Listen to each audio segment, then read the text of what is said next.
Chapter 1: The Plan. The sun was just beginning to rise over East Haven, painting Ben Atkins' bedroom walls in soft gold. He lay awake already, excitement buzzing through him like static. Today was the first day of tennis practice at school, but more importantly, it was one step closer to something else, something bigger, something secret. A light knock sounded on his door. "Ben, up and moving, please," his mom called. "I'm up," he lied, springing out of bed and stumbling to the bathroom. As he brushed his teeth, the thought returned, the one that had been nagging at him for weeks, the prestigious junior tournament in East Haven, the one with the ridiculous rule, ball girls only. Ben wasn't just annoyed. He was heartbroken.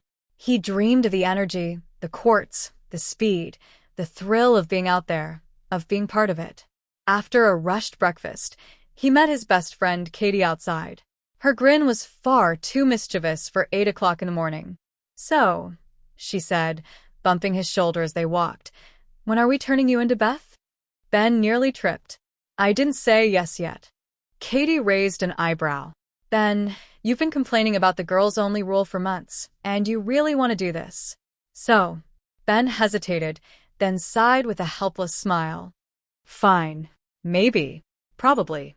Katie beamed triumphantly. "Exactly what I wanted to hear. So today we start planning." By lunchtime, they were sneakily whispering in the far corner of the cafeteria. Katie opened her notebook. "Step 1: wardrobe." Ben blinked. "Wardrobe?"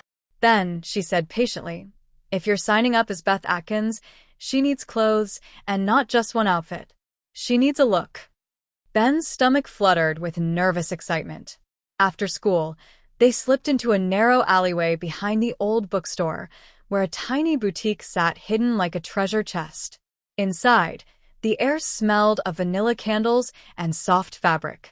Racks of skirts, dresses, and accessories turned the room into an explosion of color. Ben froze. "There are too many choices. Which one's me? Or, Beth?" Katie clapped her hands. "Don't panic. We'll find her." She dragged a peach floral sundress from a rack. "Try this." Ben stepped into the tiny fitting room, palms sweaty. He held the dress for a long moment before pulling it on. It fit softly around him, light and whispery. When he pushed back the curtain, Katie gasped dramatically. "Oh, ho, Beth looks adorable." Ben felt heat crawl into his cheeks. "Really?" "Yes, and we're not done." She plunged back into the racks like a treasure hunter. The pale blue skater skirt that swished. Ben held the pale blue skater skirt up by the waistband, feeling the silky fabric slide through his fingers like water. The color was soft and the fabric airy, almost cloud-like. "Try it," Katie urged, practically bouncing. "And here, with this simple white tee." In the fitting room, he pulled off the sundress, letting it fall to the floor, and carefully picked it up and placed it on the chair. He pulled on the top a simple shirt, but he noticed the fit was for a girlish figure. He stepped into it slowly. The skirt settled lightly against his hips, floating rather than hanging. When he turned toward the mirror, he felt something flutter in his chest. It didn't cling. It moved.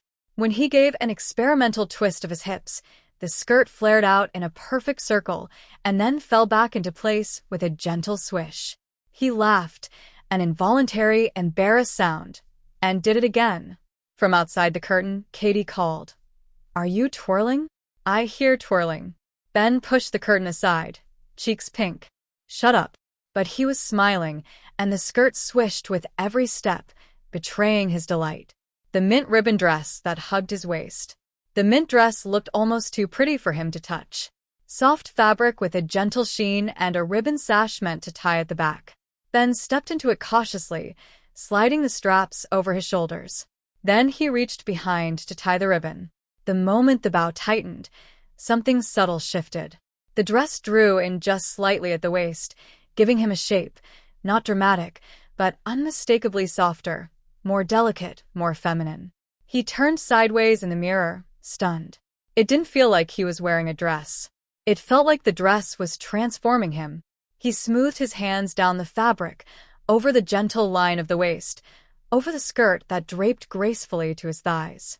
He looked gentle, sweet, almost storybook-like. Katie peeked in. "Oh, wow." That's the one, isn't it? Ben whispered. It feels nice. Nice didn't begin to cover it. The lavender top with lace trim. The lavender top felt so soft the moment he touched it, not just in color, but texture also. Slipping it over his head felt like stepping into warm spring wind. The lace trim along the neckline brushed his collarbones delicately, sending little shivers across his skin. He tucked it into the pale blue skater skirt they'd left hanging nearby. When he smoothed it down, the lavender and blue together created a gentle pastel harmony. He looked cute, adorably cute. Katie burst into applause the moment she saw him. That color loves you.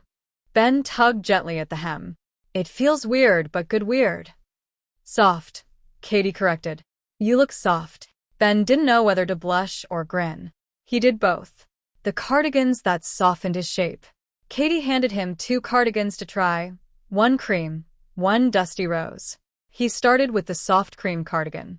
Sliding into the sleeves felt like being wrapped in a hug. When he buttoned the top 2 buttons, the cardigan framed the lavender lace top underneath, softening his shoulders and rounding his silhouette in a subtle, comforting way. Ben stared in the mirror. It was strange how clothes could change him, not by hiding anything, but by highlighting something quieter inside him. He tried the rose one next. It was warmer, slightly oversized, the knit thick enough to make him feel cozy and delicate all at once. He hugged himself without meaning to. Katie laughed softly. Ben, or Beth, you're a cardigan girl. I can tell. Ben rolled his eyes, but the warmth stayed, from the cardigan and from her words. Katie wasn't finished. We need to start. Makeup, she declared, tossing items into their basket. Foundation, blush, lip gloss, clips, and sparkly hairpins. By the time they left, their bag felt heavier than clothes. It felt like a secret, a promise, a possibility. Ben held it close, as if afraid it would disappear. Beth, Katie said proudly as they walked home, is on her way. Chapter 2. A New Identity. That evening, Ben's room transformed into a makeshift beauty studio. Katie had set up her lamp like a ring light and laid out makeup tools in neat rows. Ben sat nervously at the mirror. Do we really have to do makeup tonight? Katie snorted. Do you want Beth to look like Ben in a wig tomorrow? Fair point. She began slowly, gently brushing foundation across his face, softening his features. Ben watched his reflection shift, not dramatically, but subtly, like a drawing being shaded into a new expression. Then blush, a touch of shimmer, lip gloss that made his smile brighter. Katie stepped back. Okay, hair time. She fluffed and pinned Ben's hair into loose curls with the sparkly clips. He didn't recognize himself. He wasn't sure he wanted to. Then she handed him the lilac top and the skater skirt from their shopping trip. Changing clothes at home felt different, more vulnerable, but when he stepped back to the mirror, Beth was there, not perfect, not polished, but undeniably there. Ben stared. I look like a girl.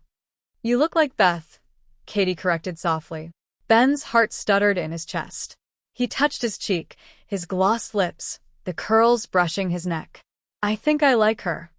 Katie smiled warmly. Good, because tomorrow you're submitting your application as her. The next few evenings became a joyful blur of exploration. One night they tried sporty Beth, ponytail, athletic skirt, tinted bomb. Another night, soft girl Beth, mink cardigan, pastel skirt, shimmer on the cheeks. Eyeliner was a disaster. Beth blinked and smeared it everywhere. Okay, Katie said between laughter. No eyeliner yet. She's a natural beauty girl for now. Accessories quickly became a weakness. Scrunchies, bracelets, a tiny star necklace. With each small change, Beth felt more natural, more real. By the time they arrived at the tennis club to apply, Beth wasn't in a costume anymore. She felt like a version of Ben that had been waiting to be discovered. The coordinator smiled as she scanned the form. Katie Matthews and Beth Atkins. Lovely name. Beth's breath hitched, then steadied. Thank you, she answered in her softest feminine voice. And as she joined the other girls for briefing, a strange warmth bloomed in her chest. For the first time, Beth felt welcome. Chapter 3. The First Challenge. Morning sunlight shimmered across the courts like silver threads when Beth and Katie arrived the next day. The tournament grounds buzzed with excitement. Early rising players warming up, coaches giving clipped instructions, ball girls stretching in little groups. Beth felt a tight flutter in her stomach, like she'd swallowed a handful of butterflies. She tugged lightly at the hem of her pastel blue dress, the one issued to all girls. It swished softly when she walked, the fabric light against her skin. Her ponytail, tied with a pale ribbon Katie insisted on, bounced with each step. "You look adorable," Katie whispered. Beth made a face. "I look terrified." "Same thing sometimes," Katie joked, giving her a gentle shove. "Come on." A few of the other girls turned toward them, smiling warmly. "Hi, you must be Beth," one said. "Katie told us about you." Beth's heart jumped in panic, then relief. They accepted her immediately, drawing her into conversations about players, outfits, and the best snacks to sneak during breaks. The friendliness felt like sunlight on her skin. When assignments came, the coordinator pointed toward the far courts. "Beth, you're on court 3 today." Beth inhaled. "Got it." Walking onto court 3 for the first time felt surreal. The painted lines, the crisp net, the rhythmic thwack of practice serves. She took her place, knees slightly bent, eyes sharp. The match began fast, a blur of fierce serves and sharp volleys. Beth found herself sprinting, crouching, scooping balls in smooth motions with practiced ease. She moved carefully, copying the other girl's form, her skirt swishing with each sprint. Halfway through the set, a man in the stands leaned forward. "You're a fast runner," he called cheerfully. Beth froze for just a beat. Ben inside her flinched. What if he saw something? But Beth smiled, light and airy. "Thank you," she replied, voice soft but steady. The man nodded and returned to watching the match. Beth exhaled. She could do this. The day unfolded in a rhythm of movement. Chase, retrieve, pass, reset. Her body warmed with the effort, but she felt strangely alive, even graceful. Every time she caught Katie's eye from a nearby court, Katie gave her a thumbs up or a grin. After the match, one of the players approached them. "Katie, hey, good to see you again." Katie beamed. "You too." "Oh, this is Beth." The player gave Beth an assessing look, then smiled. "You're doing great out there." Beth's chest glowed with pride. By the time the sun began dipping into amber, Beth was sweaty, tired, and absolutely elated.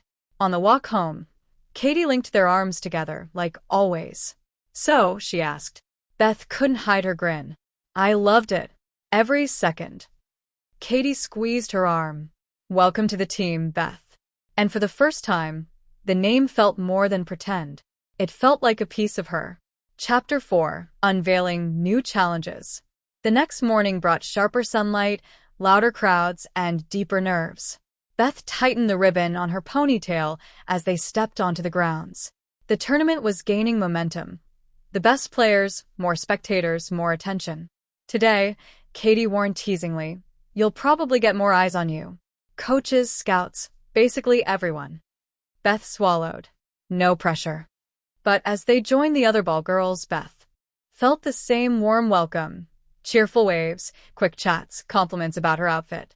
They treated her as one of their own.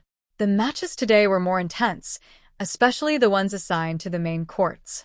Beth ended up on court 4, where 2 high-level juniors were battling in long, brutal rallies. Beth moved fast, drawing on the confidence she'd gained yesterday. But there was someone watching her, a coach sitting near the sideline. Every time Beth moved, she felt the woman's eyes follow. Not suspicious, just observant, analyzing, evaluating. Ben inside her panicked. Beth on the outside kept retrieving balls like nothing was wrong. When a stray ball rolled toward the coach's feet, Beth sprinted after it with perfect form, dipping gracefully to scoop it back up. The coach nodded approvingly. "Okay, not suspicious, just impressed." Later, during a tense match, one frustrated player began pacing angrily after a disputed call. The air thickened with tension, spectators whispering. Beth knew Rule 1, never intervene. So she didn't. But when the player glanced her way, Beth held her gaze, offering a steady, calm expression, and the next ball, smooth, normal, grounding. The player exhaled, took the ball, nodded. The match resumed without exploding. Some other ball girls whispered afterward. Nice save, Beth. Seriously, that was cool. You've got good instincts. Praise settled around Beth like soft fabric. By evening, when she and Katie walked home under the first stars, Beth felt taller somehow, lighter. You're really growing into this, Katie said. Beth nodded. I didn't know I had it in me. They walked in comfortable silence. Beth realized she was starting to understand herself, not just as a disguised boy surviving a scheme, but as a girl discovering confidence. Chapter 5. Unexpected Encounters. The next morning, the courts sparkled under the sunlight, alive with chatter and excitement. Today featured a special exhibition match, which meant bigger crowds, more cameras, more eyes. Beth's stomach fluttered wildly. You've got this, Katie whispered, brushing a stray hair from Beth's cheek. You're one of the best out here. Beth tried to believe her. When they lined up for morning prep, Beth noticed an older couple staring at her from across the way, curious, thoughtful, as if trying to place her face. She quickly looked away, heart thumping. The exhibition match was packed. Beth felt the weight of hundreds of eyes as she took her position on court 2. Her skirt brushed lightly against her legs with each movement, a strangely comforting reminder of the role she wore so carefully. Midway through, disaster struck. A ball girl adjacent fell sick. They needed someone to cover. I'll do it, Beth said before thinking. Katie blinked. You sure? Beth nodded. Yeah, I've got this. Covering 2 courtsides was chaos. Beth darted back and forth like a whirlwind, barely catching her breath between rallies. But she didn't crumble. She moved with purpose, precision, grace. A child in the stands pointed at her excitedly. Mommy. She runs like my favorite player. Beth flushed. The mother smiled warmly at her. The attention felt different now, less frightening, more validating. Then came a sudden racket. A ball machine malfunctioned and began firing balls randomly. People yelped, players ducked. Beth reacted instinctively, sprinting across the court and intercepting rogue balls with swift, clean movements until the umpires shut the machine down. The spectators applauded. Katie clapped the loudest. Beth's cheeks warmed, her heart soared. By sunset, when she met Katie at the far gate, the exhaustion hit her all at once, but so did pride. That was... Katie started. Insane, Beth offered breathlessly. Incredible, Katie corrected. You were everywhere and you didn't break once. Beth felt warmth spread through her chest. Maybe, she said quietly, I'm more than just pretending now. Yeah, Katie whispered. Maybe you are. Chapter 6. The Final Match. The last day of the tournament rose bright and warm, a perfect tennis day. Beth felt bittersweet excitement as she slipped into her sundress, smoothing the length of it. Today was the end of her journey, at least for now. Katie bounced on her toes beside her. Our last hurrah. Beth smiled. Let's make it count. The final match was electric, 2 powerhouse players trading impossible shots, the crowd roaring with each rally. Beth moved instinctively now, her body in tune with the rhythm of the match. She didn't have to think anymore. She just flowed. During a break, a coach approached her. You've been excellent all week, she said warmly, professional, calm, and a joy to watch. Beth blinked in surprise. Thank you, she whispered, heart soaring. As the final points played out, Beth found herself soaking in every moment. The sounds, the colors, the energy. She wasn't just pretending to belong. She did belong. When the match ended in a flurry of applause, the ball girls gathered for a group photo. Beth stood between Katie and another girl, smiling with real joy as the shutter clicked. Later, at home, the high faded into a quiet, gentle sadness. Sitting with Katie on the garden swing, Ben kicked his feet lightly. Do you think, he began slowly. Yeah, Katie prompted. Do you think I'll miss this? Being her? Katie smiled softly. I think you already do. Ben exhaled, watching the stars flicker above them. I'm really glad I did this with you. Katie leaned her head on Beth's shoulder. Me too. I wouldn't trade this for anything. As he went inside his house that night, He carried with him more than memories of the tournament. He carried the truth that he'd found something unexpected and beautiful inside himself, something that wouldn't disappear just because the tournament had ended, something he wasn't sure he wanted to lose.